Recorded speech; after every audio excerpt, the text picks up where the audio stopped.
name is Dora. Before I start, I just want to ask something first. Is there anyone from you are not from Tashkent but from the regions? 1, 2, 3. Some people don't know. Yes or no? 4. Okay, cool. How about, is there any people from the village area, not the city, not the town? Good. 1, 2, 3, at least 4. Great. So are you guys surrounded there with the orchards, with the vegetables, fruits, or something? Great. Can I ask where you're from? Well, I'm from Fergana Valley, specifically Fergana. So Fergana city? No, not city. There's a district called Baghdad in Fergana. From Baghdad? Yes. Okay, that's great. All right, Baghdad. All right, come. Happy birthday. This is our, she works with us. It was her birthday yesterday. Right. Right. So, how about you? I'm from Bukhara and from the district of Shafarka. All right. What products are usually surrounded there? You don't know.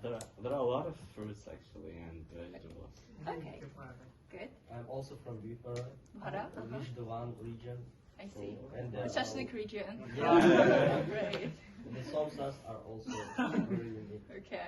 So there surrounded by lots of fruit trees, vegetables, and cotton fields. I see. I'm going to Bukhara today at 6:40. Yeah, for the there is a Techstars in Bukhara today. If you heard. Anyways, how about you? I'm in Fergana. Baghdad. Also Baghdad. Same place, yeah. I see. There is popular vegetables, cucumber, tomato, and grapefruits. So it's a greenhouses there, is Yeah, it? we have 2 greenhouses also on my home. Oh, you also have a greenhouse Yes, at home. yes. That's great. So you grow cucumbers as well. Yeah. That's great. Interesting. So it must be even more interesting for you. So about me. Right now I'm 30 years old. I'm a founder of the 2 companies. One of them is Dildora Goods. So that's the company which exports fruits and vegetables from Uzbekistan to all over the world. That means that it's not 5 kg or something. It's 20 tons, containers. You look younger. Thank you. I try to be. Thank you. So, the second company is the mobile application. So we have a startup. So we digitize farmers, exporters, and we do something else, which I will tell you at the end. But yeah, this is something we figure out what we have to do, and that's a real good opportunity for the young people from the village area. Actually, from the cities as well, but from the village area, it's even more opportunity. Anyways, besides that, I'm also an alumni of the IVLP program. What is IVLP program? I mean, what is, unlike other programs, you do not apply for this program. So it's just you do your thing, you do your job, and then one day you got a call and hey, you've been selected. So it's kind of cool, but how they select is they select the true leaders in the field. So for example, there, one of my friends, she also went through the IVLP program, but she's a journalist and I'm in agriculture. So it means there's I don't know, maybe 20 different areas where they select people. So when it comes to the agriculture, they selected me from Uzbekistan, and from the whole country, I was the only one who went there. And also I had 9 different, we were all 10, so 9 different people from other countries, from 10 different countries, who were also selected. And we all went as a group it's not a 1 year or something, it's 3 weeks, but it's very, very, very cool 3 weeks in terms of What did you do there? What did I do there? Yeah. So what I did there is when we went there, it was everything about agriculture we could find out. So That means we went to federal department, we went to state department, we went to like a Ministry of Agriculture, FDA, like everything what is connected to agriculture, we've been there. So we went to the 4 states.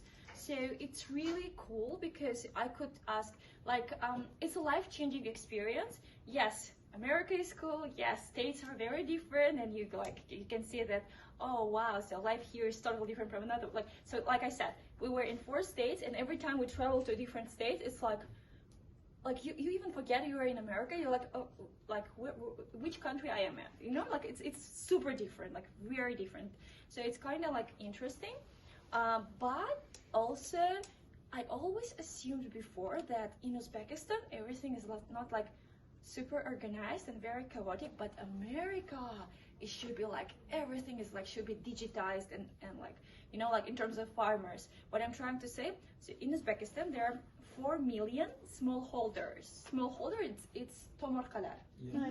It's 4 million. It's like houses with like 15 sotak, like, you know, like a small land. And there are 70,000 of the farmers. So it's like with a 1 hectare, 2 hectare, 10 hectare, 50 hectare land, right?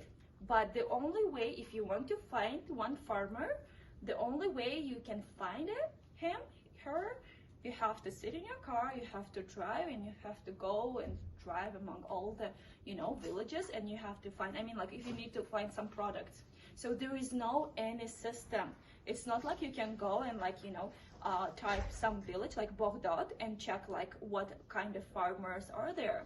But when I assume that in America, it should be like there is such system. You go there, you type, and then you check, and then you're like, oh wow, I found it. And by a big surprise, it was like, there is no such system in Uzbekistan, in Central Asia, in Europe, and even in United States of America. So even there, they once in 5 years, they go and physically take information about each farmer. So it means that the information, it's not always shows the real picture, because in 5 years many things can change. Like cucumbers, I don't know, go bad, there is a virus or something, so you're not gonna, you know, grow cucumbers next year. Or somebody told you about like, oh, lemons or like grapefruits, you can make money on that, you know, and you're like, okay, let me try. So which means like the information are not the same. And this was for me like mind-blowing, like whoa. So even in America, it's not like that perfect. Like agriculture is not that perfect. Of course, like in terms of like developing like agriculture, like I went to the museum where it was in general museum like of the history of America, but there was a different department for the agriculture, and you could see like that place where they are right now. I mean like the place where we are right now, they've been there like 40 years ago, if you actually compare. So yeah, of course they are much ahead. But even so, when it comes to digitization, even in America, it's not there yet. For me, I felt like I have wings now, because whatever I was doing for the Uzbekistan, Kazakhstan, Kyrgyzstan, actually the whole world can use it, because even they need it. Another interesting part, so you probably know that farmers in Uzbekistan, when they sell their fruits, they don't give you a check or something. They just, they sell with cash. And that's the problem. Actually, the government, you see, the government is doing a lot of things for the different areas, but the most they are doing for agriculture, because for export, we don't pay taxes. I mean, our tax is like zero. I mean, like, so officially we pay taxes, which is zero. Yeah. And so in terms of when you export, I mean, only when you export. And also for tomarkalar, they don't have to, they also don't have to pay taxes. if they register as a self-employed, I mean, their taxes is like $30 per year. That's it. So they pay $30 per year, and that's it. They don't have to pay anything. So what I'm trying to say, like all the area, if you compare, government is doing the most for agriculture, but at the same time, agriculture is giving the least. Why? Because like 99%, I guess, in terms of like dehqans, farmers, they sell their products with the cash, so the money doesn't go, like officially doesn't really comes to the, you know, to the government. So this is kind of thing. So but what I thought at that moment is like, okay, at least this never happens in United States. But even there, when we went to Wyoming, it's a really beautiful place. It's like Zomin here, so it's like mountains, and like animals. So it's like a safari kind of a place. It's really beautiful. But yeah, so I met there a cheese producer. I mean, it's a family. They used to be like business people. I mean, not the business, corporate people. And then they left everything. They moved to Wyoming and they started to produce cheese. And then when I talked to them, and they were like, yeah, so we sell at this like kind of like, it's not like a farm events kind of a thing. It's like, you know, once in a month. And then when I ask about like I asked everything from the zero till the end, and apparently they sell by cash there too, like all these farmers, their products, you know. So I was like, you're allowed to do that? Like in America, you can sell by cash and like don't pay those kind of taxes. So yeah, I mean, for me, it was really hard to digest the fact that, I mean, things happens everywhere. I mean, like, yes, there is a big companies, there are small companies. There is like, you know, official payment, not official payment, and that's okay. It's a small amount of cheese, and that's okay. So it's not like you're not allowed. So it's like very mind-blowing, you know, experience. I was like, whoa, so even this we can actually apply, even because what we are doing, it's a big problem for the exporters to pay cash all the time.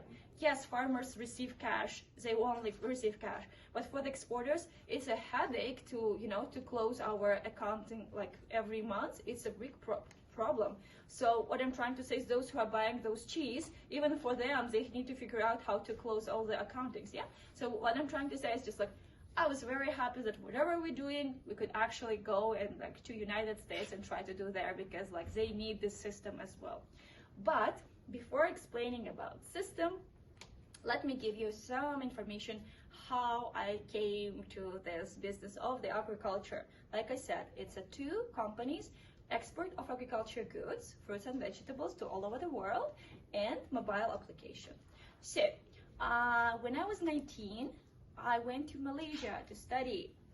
I was studying engineering. I was building robots. But my parents at some point couldn't pay for my education, and I had to start to work. So I was working there. Back then, I was like, no, I never come back to Uzbekistan. I don't want that, you know.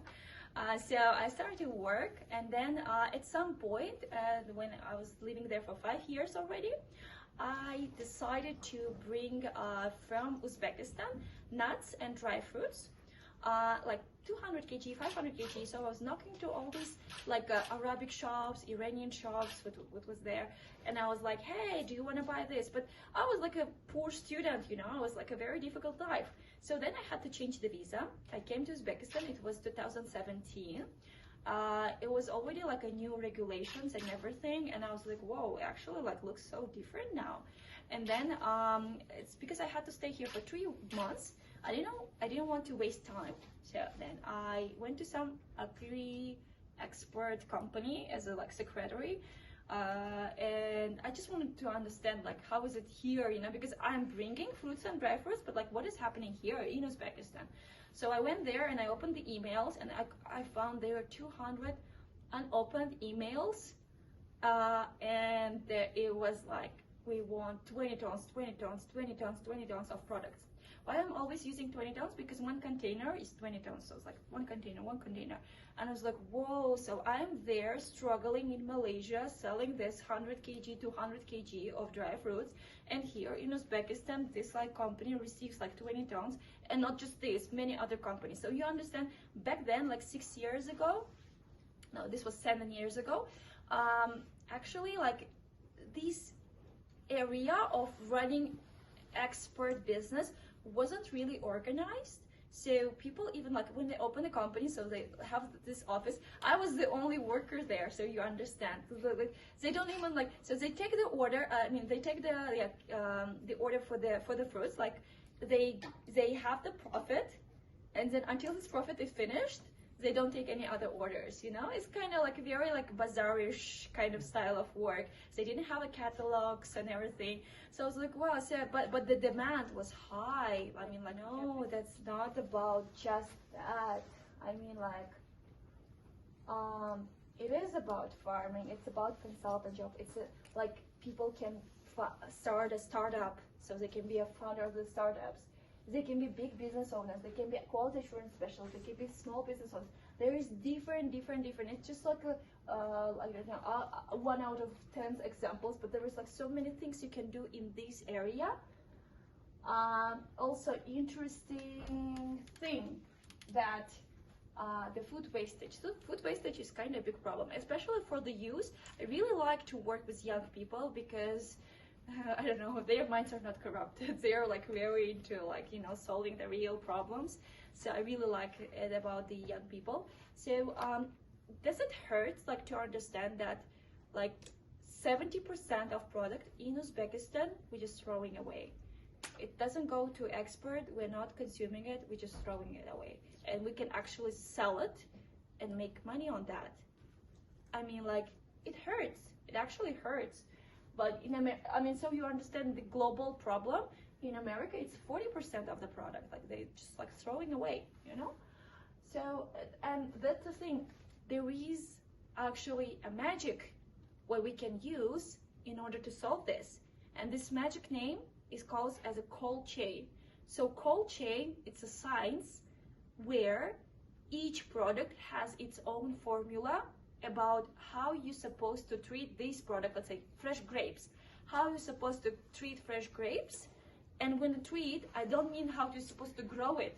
I mean after you harvest it, until you bring it to the supermarket. So this is the this is the problem area. People don't, in Uzbekistan, they don't know how to deal with this, you know? They at least like fail in, I don't know, like 3-4 different rules. So the product, when it reaches here, the quality is super low. When people say about like, oh, the fruits in Uzbekistan are so good, sunny Uzbekistan, and like in Europe or in the United States, it's all like bad quality. I don't know who actually created this legend, but this is not true. I mean, yeah, yes, some products are here are good, but they are not as strong. And if you actually eat the fruits in Europe or United States, they're super delicious. They're really strong. They're really good quality. So yeah, so I don't know. People here like to, you know, how to say, kind of protect our own, let's say, fruits bad quality with the fact that, but this is more delicious than there, you know. Yeah, so yeah, so what the big problem here we have, it's a lack of knowledge of farmers and agriculture science in terms of the soil cultivation, crop cultivation, biology. Okay, let me give you the simple words.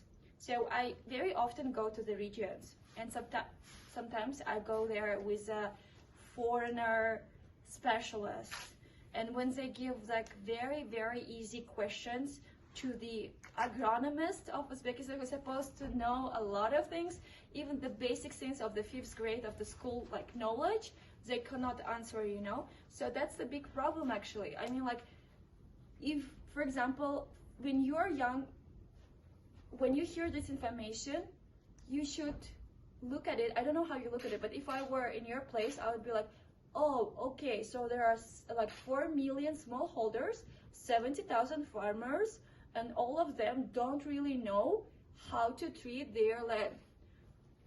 Is there any business opportunity here? And the formulas already existed, not in the country, but like abroad. Is there any way I can actually create something so everybody can get this information?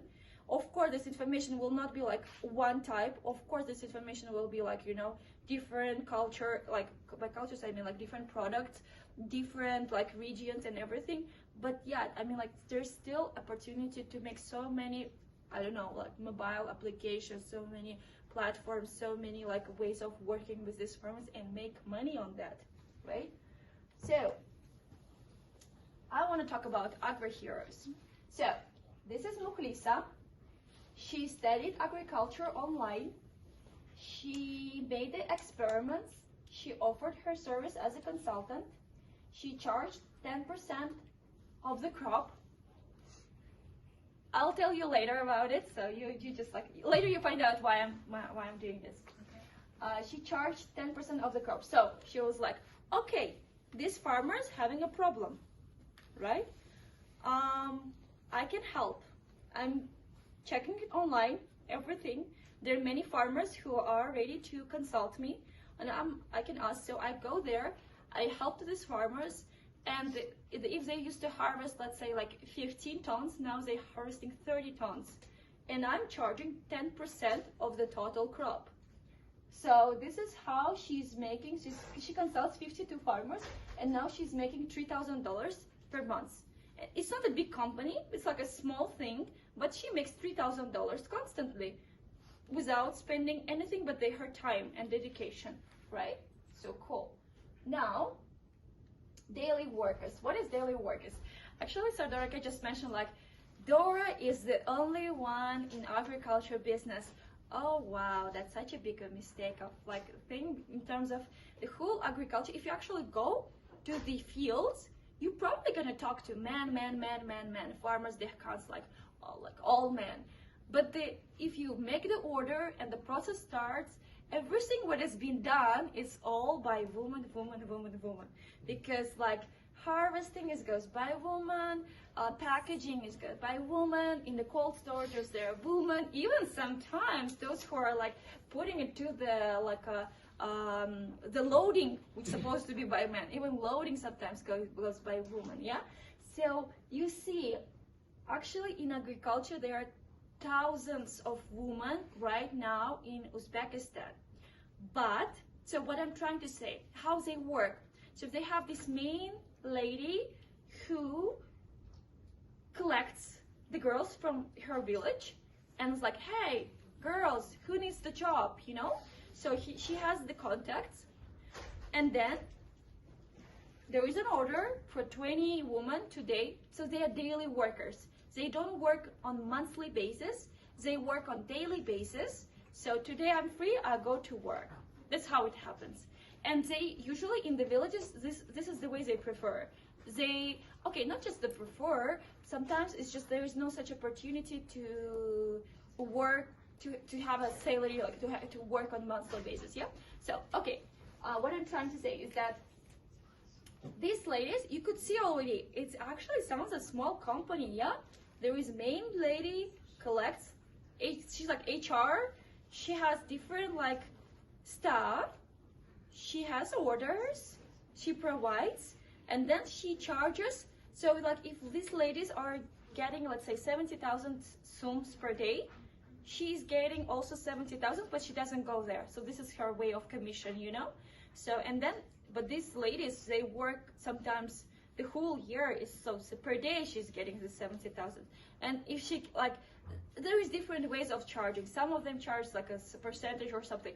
Actually sounds like a company, a small company, but they are not registered. They are not legal workers. They are illegal workers. They consider us as illegal workers. Even like the way how you find them is near to bazaar. They just stay there at 5 a.m. and you drive there and then you check like, hey, I need 20 workers. Can you work? So this is the way how you find them, you know, like at the bazaar, and they stay there and wait for this like job kind of a thing. So it sounds really wrong. At the same time, these ladies are doing the whole thing for the export of this country, you know. So they're doing a lot. So not stable amount of workers. Also, yeah, so when you work like this for the exporter, it is very risky, because as an exporter, I go and I have a deal with it, like I need 20 of them.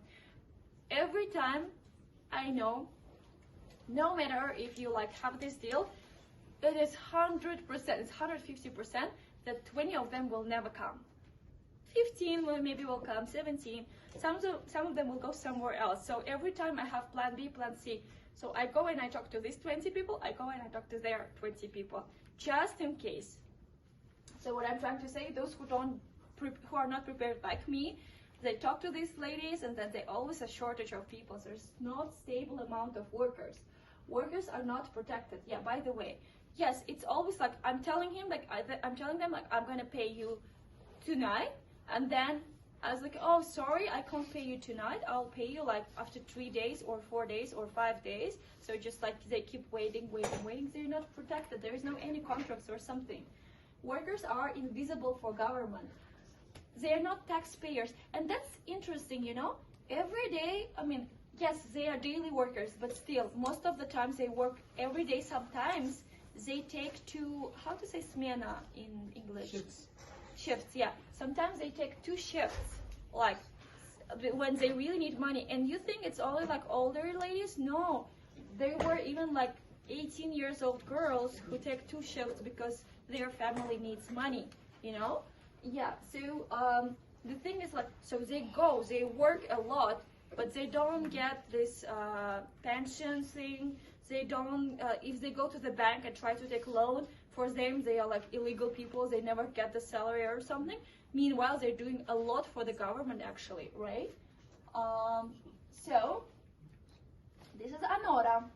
She collected the number of the phone numbers of workers in 20 villages. So she actually went to different villages, and she collected all these ladies. Then she built a mobile application. She digitized 2,000 workers. She built a mobile application. Now you don't have to go to the bazaar. You just can, you know, type the region, let's say Baghdad. I need 20 ladies, and then you see the options and you like order them, you know? And then so she started to make money on that. A business lady, she is not actually in the farm. She is, you know, at the office maybe with the programmers. I mean, if you actually thought at the beginning that farming is not for me, farming is not for her either. She works with like workers, but it's still the agriculture business area. So what I'm trying to say, there's so much opportunities here, and some people can see it, but many people cannot see it, unfortunately, right? Okay, now cold storages. This is a very pretty one, but those guys who are from the villages, they I think could admit, I mean, we have plenty of this kind of cold storages, yes, pretty beautiful, yellow, like, how to say, like the doors, the special doors, the big doors, but there's the small ones as well. So we have so many cold storages in Uzbekistan, and very often they are full during high season, but during low season they are empty. At the same time, there are some products could be actually stored there, but they don't know about these cold storages. So there's so many things people just don't know about themselves, because how they would know? They don't really actually like go to different villages and, you know, find out, because cold storages are not digitized, farmers are not digitized, workers are not digitized. It's just like, if you actually go, check and see, you see it. But if you in one place, you have this one cold storage, you just don't see all other opportunities, right? So empty when no season, often fruits are going bad. Oh, this is important one. Fruits are going bad. Again, remember about this science I told you called chain? So this is a real science. Like, long story short, let me explain you. Let's say grape, its formula. So once you harvest it, within 30 minutes it has to go to the cold storage. when you pack it, it has to be packed as a 7.5 kg in the box, which is like 30 to 40 centimeters. And then if you pack it this way, you go and then you have to cool it down until 3 degrees of Celsius, and then you have to put SO2, and then you have to like close it, and then you have to put to the second camera, and then you have to like load it. What I'm trying to say, so this is the formula. If you do all these steps, it's gonna go great. It's gonna, like, the customer, it's gonna be there for like 3 months, still fresh, you know. But if you don't do that, and you do the way how it is happening right now with the middle guys, with like a Fergana Valley, how they do it, so they like take the order from the exporters. There's middle guys in the Fergana Valley, in Andijan, in Samar, like everywhere in Uzbekistan. So it's like very shustri guys in a village, that's like, hey, I'm gonna make money, you know. And what they do is like, they don't know the real rules. So what they do is like, okay, the product's supposed to be like, let's say in Russia, or like, let's say, I don't know, Poland. So I just put the product to the like box, and then I just load it. That's it. This is how it happens, you know. So like sometimes like what is happening right now, it's like these middle guys, they take orders, they take money, then they buy these boxes, they give boxes at 5 a.m. to the smaller middlemen. They're smaller middlemen who comes on their Damascus, Zhigulis, and take like 50 bucks, 30 bucks, and then they go to the village, and then they give to each small house these boxes, and in those small houses, they put the fruits in the morning, and then it stays there till the evening, like 10 hours, 6 hours, just there, waits. Yes, correct. Right, so it's there, and then the small middle guys, and because collection happens, like collection of the fruits for the main middle guy happens at 7 p.m. It starts at 7 p.m., it ends at 11 p.m. So it's like, what happens, like at 7 p.m., this guy takes this, like these boxes and brings it. So there's a big queue of Damas and Zhiguli cars, and there the main guys like receives it. What I'm trying to say, I just told you that the grape's supposed to be in the cold storage within 30 minutes. But these guys keep these products within 10 hours. 1 hour of the fresh fruit is equal to 1 day of its life. So it stayed there 10 hours, it lost 10 days of its life. And it's crucial. And yes, for this guy, he sees it's like, oh, it's still good, you know, he loads it, it goes to the container, and then it comes to the customer, and it's just like kompotik, you know, it's like they just throw it away. Or full of that, or half of it, and then or sometimes they, you know, try to sort it out, but this is a problem. So they don't really know the basic rules, and nobody teaches it. You know, I mean, there are very big agricultural universities in Uzbekistan. Even some of them are like works for me, the graduates works for me, but they don't have experience in going to these like kind of a processes. So this is very sad. Yes, they don't know the right rules. There is no quality assurance specialist in this field. Meet, so this is our agro hero, Muzaffar. He digitized 35 cold storages in Fergana. Sorry for these mistakes. I wasn't the one who actually typed it. I'll talk to my team. Anyways, 35 cold storages in Fergana Valley. 35. It's kind of big amount actually for the cold storages. Created mobile app again, where you can rent a room in cold storage. Again, that's the thing, you know. Sometimes people live in a village. They don't even know that there is a cold storage in their village. They know one of them, the one they can see, but the one which is like a bit far, they don't see it, they don't know about it. And of course they don't know about the different other villages, you know. So it's like very invisible. It's like, imagine you didn't have a Facebook, Instagram, social media, anything, and then would you know about like a person from the, I don't know, different street, if you actually don't go there? The same thing happens here. There is no Facebook, Instagram or something. There's no any mobile application. There's no any digitization. But this guy actually created a mobile app and digitized. And he makes like $4,000 per month But again, it's a small business. It's actually like if you can make it bigger, how he makes money, because when you rent, it's like renting a room for the booking.com. You're renting a room in a hotel, the booking.com get a commission.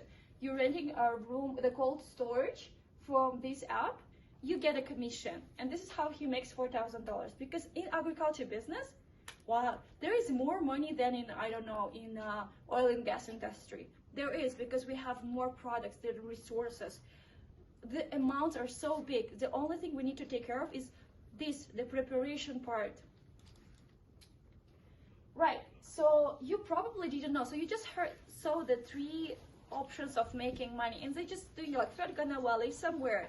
The other areas are so free, and you probably didn't know about that because you are somewhere here, and all this farm, blah, blah, blah, blah, blah thing and life is somewhere there. And it's like a big hole between you two. So that's why I'm kind of here to tell you that there are so many opportunities here, and you can actually make money here. Everybody can make money here. Like, it's very underestimated agriculture business area, like underestimated business area, which is like agriculture, right? So now I will tell you one thing. So I just told you about 3 problems, right? And I told you about 3 heroes, right? The reality is really sad because the problems are actually exist. But the heroes not. We don't have these heroes. Nobody created that app. Nobody created, like nobody digitized that cold storages. It is still so bad. Nobody helps the farmers. That's such a big problem. Nobody is doing this. Because again, we're going back to that area, nobody knows about it, nobody values that. So this is really sad, and you can actually make all this money, you know? This is what we're doing right now. I created a mobile application. Actually, maybe we even, oh, that's my experience in the United States, but we'll go back. So the company is Dildora Atadjanova. We always we do many things here. We always, you know, show our work life here. But our mobile application, remember at the beginning I told you about like we are doing something, and I'll tell you later. Yes, we're digitizing farmers. We're digitizing exporters. We were very naive at the beginning. We were like, okay, I digitized all farmers and exporters will go and start to buy all this wholesale from the farmers.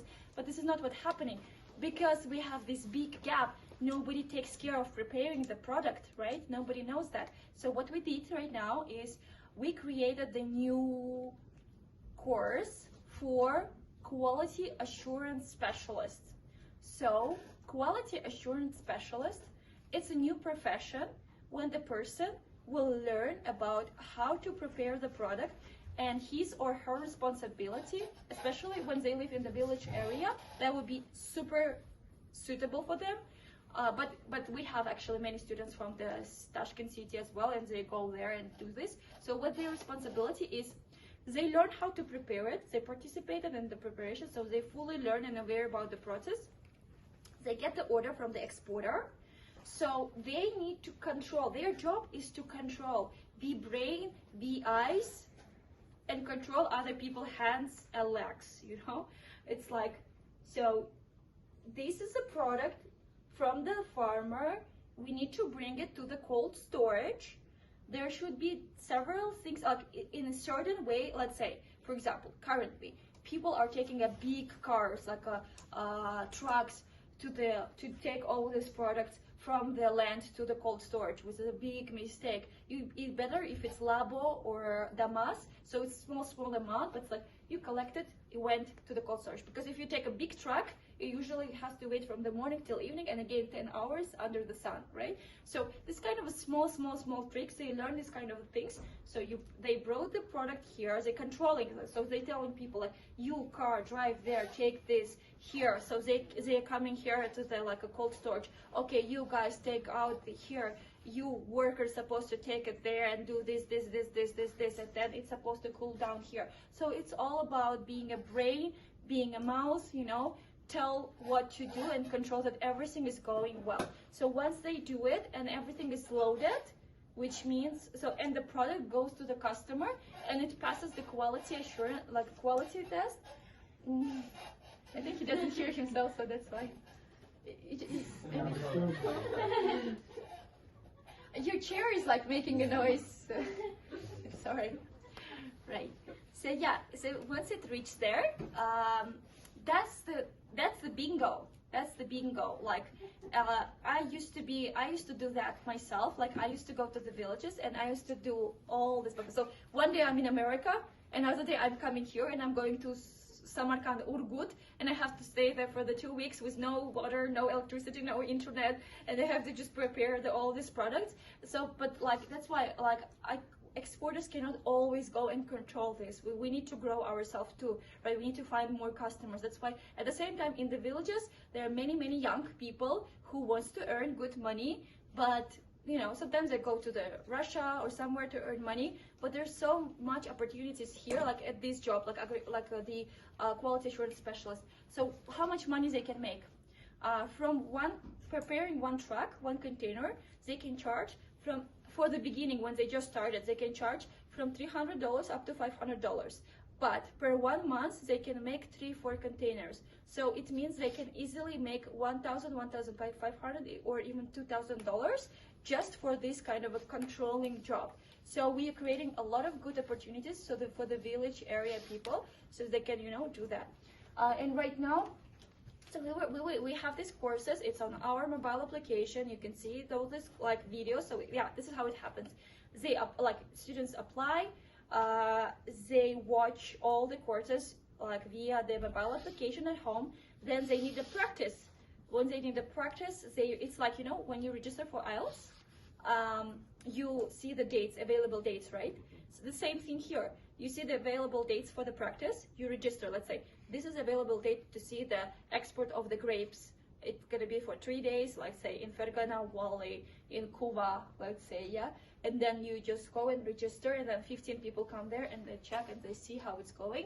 Once it happens, like once they see it, then we allow them to participate. Once they participated and once they actually did it from the beginning till the end by themselves, then they get a certificate, and then they can actually get the order from the platform. It's the second part of our platform where the exporters can hire you as a quality assurance specialist and give you this job, where you take this job and you prepare everything, and once everything is done, like, good.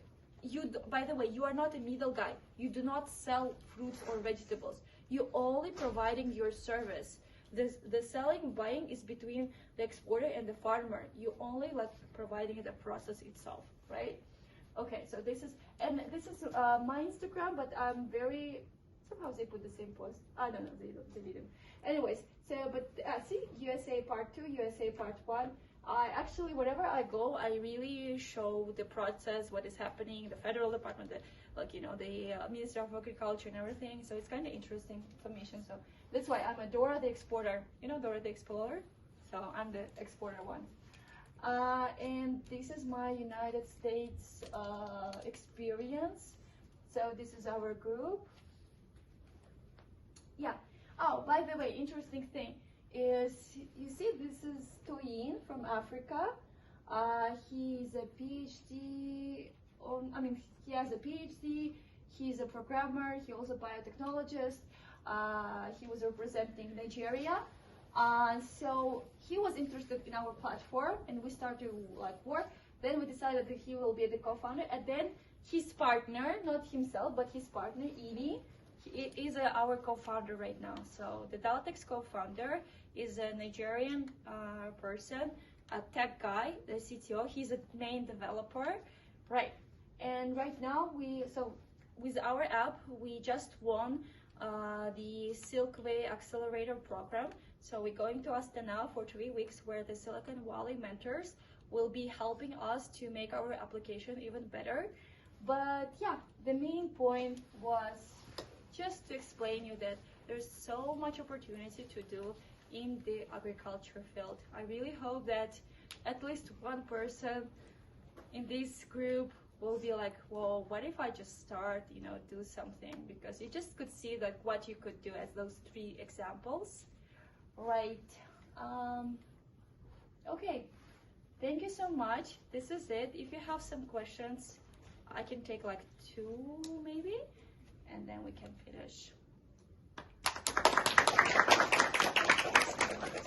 Thank you so much. Can I ask a question? Yeah, sure. So where you can like find this kind of, how to say, business society which have other fields of the business?